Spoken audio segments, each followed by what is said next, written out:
evening, YouTube Model Railroader fans. I'm back again. I'm ready. Good evening. Sorry, kicking the bench again. Seems to be a daily occurrence, or a weekly occurrence, anyways. It's October the 4th, 2015, and sorry, trying to find some place to put the phone.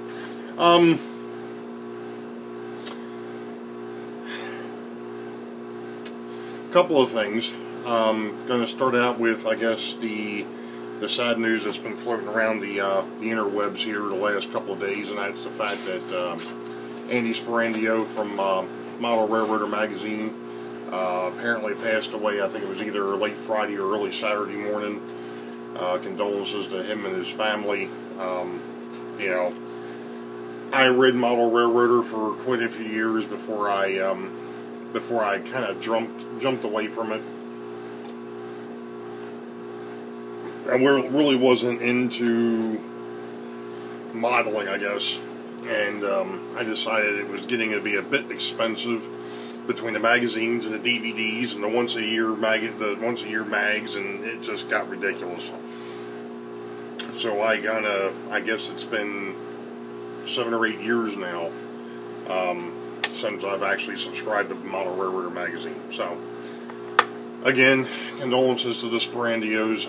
He will be greatly missed. He definitely left a good mark on the community, and he will be missed. So green tracks ahead, Mr. Sporandio. Anyway, obviously, I think it's in 2 weeks is the YouTube Model Builders live, and that's when they're going to go ahead and announce the winners to the big build contest. As you all know, I finished that up last week, thankfully. I finished it on time, considering the fact that I had all sorts of different little issues. So, you know, that's a good thing. That's off the workbench. Now we're on to something else. So, I'm not going to play the goofy little cartoon thing like I did before, but it's basically, what's on the bench, Ray? Well, what we've got on the bench is something that I actually mentioned in the last vlog. I think I'm up to vlog 29 now, of doing a mashup. Building a locomotive that hasn't been built, wasn't built, isn't prototypical, the whole 9 yards. Ran into a slight snag. I have the BL2s, the, Florida East Coast, as we've, talked about before. These are the old AHMs. Not the greatest of things. The Chicago and Eastern Illinois. Again, not the greatest of things. And then I kept talking about the monstrosity that I had tried to paint up at one point in time. And, well, there's the ugly paint job. That was pre-airbrush.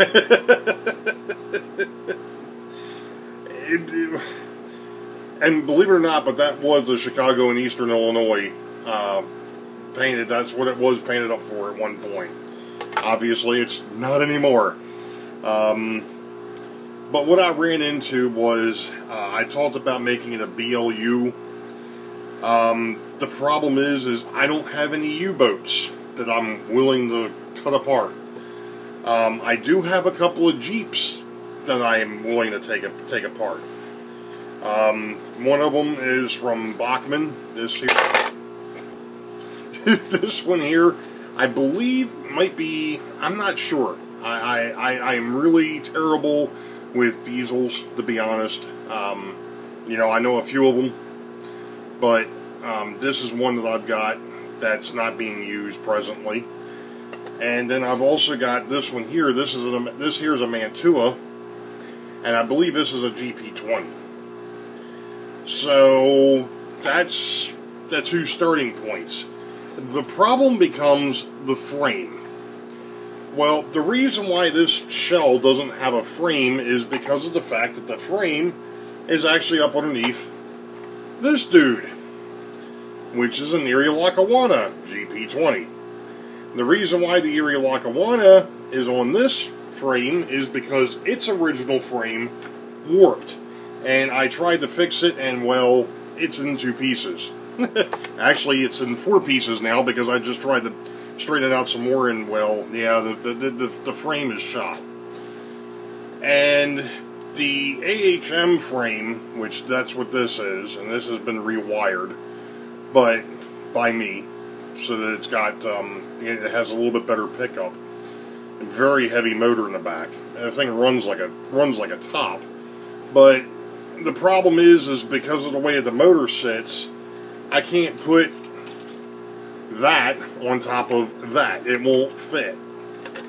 It's perfect for the BL2. It's not good for the GP.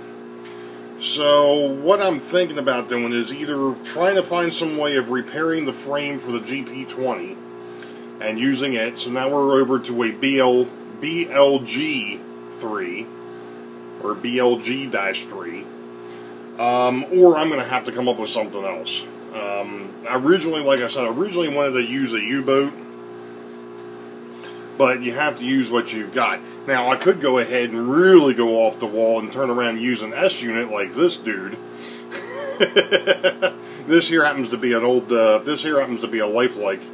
I believe this is an SD40-2.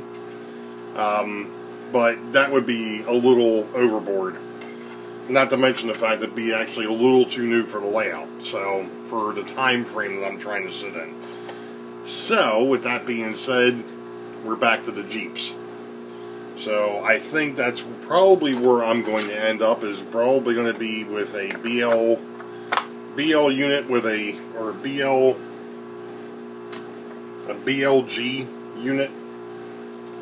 So, but I have to find a frame that's viable, or I have to repair or try and find some way of repairing the one that I've got now, which I'm not too sure how I can do, considering the fact that it's, I guess, lead or something of that nature. And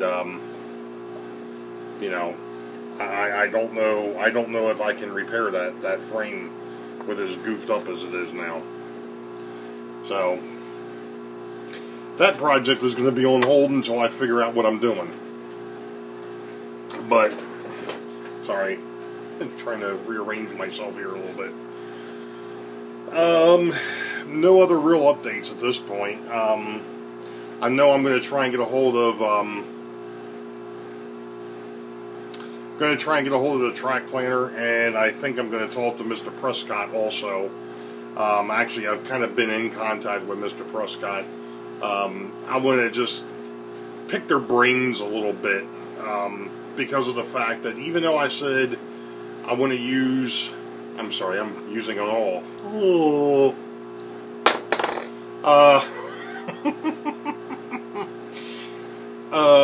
You know, even though I said I'm going to go ahead and I'd like to use the track plan that I came up with, the latest one, which is 13 Charlie. Like I said, it's been like 4 or 5 vlogs back now.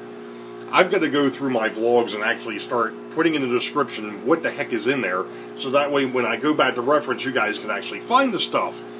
Because I've done, unfortunately, or fortunately, depending on how you want to look at it, I've done so many to this point that I don't even know where the stuff sits anymore. So, yeah, beginners, whatever. You know, so I'm going to have to go back and put some descriptions in so you all can figure out, you know, when I sit there and talk about certain things, you guys can actually go back and look at it and so on and so forth. And I just happen to notice that there is a wire loose on that, but that's beside the point. I'll have to figure that out, but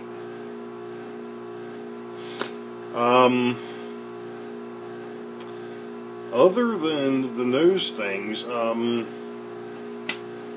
you know, I did, you know, it was funny, I was talking, or Martin Bergman had mentioned, hey Ray, did you, what did you do with the building under demolition? Well, let me go ahead and see if you guys can actually, sorry about the light behind me, but I'm actually moving over into the pit, and of course, excuse the noise, that is actually the dehumidifier running in the background.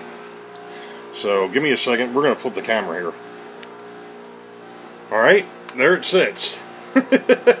Like I was telling Martin, I said, I'm not 100% certain it's going to stay there, but it's there for the time being, just so I can get it off the workbench. I'm not sure where I'm going to put it yet. I really don't have I really didn't have a spot picked out for it, so it's just kind of stuck in between everything else. So, give me a minute, we'll go back over to the bench. Alright. Back to the bench. Ta-da! So, like I said, that's really all I've got in the way of updates. I mean, I haven't really done a whole lot. You know, it's basically right now just winding down. Of course, one of the things that we did have going on this week is the hurricane that came up the coast, which didn't come up the coast, but everybody was afraid it was going to come up the coast. Yeah. You know, I did some work outside to make sure that I didn't end up with water down here. So that was basically the way I spent yesterday. And then, of course, working and things of that nature. So, you know, I really haven't gotten down here to do much else. But, so, as far as vlog 29 goes, you all know the deal. You wait for the highball. Green tracks ahead. We'll catch you all next time. Have a good one.